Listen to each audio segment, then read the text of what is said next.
Sa idinaos na National Conference ng Association of Local Colleges and Universities Commission Accreditation, hinimok ni House Committee on Higher and Technical Education Chairperson Jude Isidre ang mas maigting na pamamahala at quality assurance ng local universities at colleges.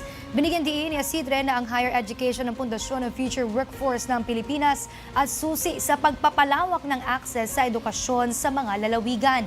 Aminado siya na may malabo at hindi pare-parehong policy sa mga LUCs. Kaya ginit niya na ang House Bill 4686 o Local Universities and Colleges Governance Act.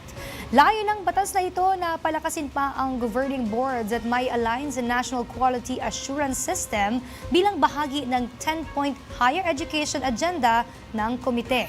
Nanawagan din si Isidre sa mga LUC leaders na ipagpatuloy ang pakikipag-ugnayan sa gobyerno upang matiyak na ang mga reformang isinusulong ay tumutugon sa aktwal na pangangailangan ng mga pamantasan.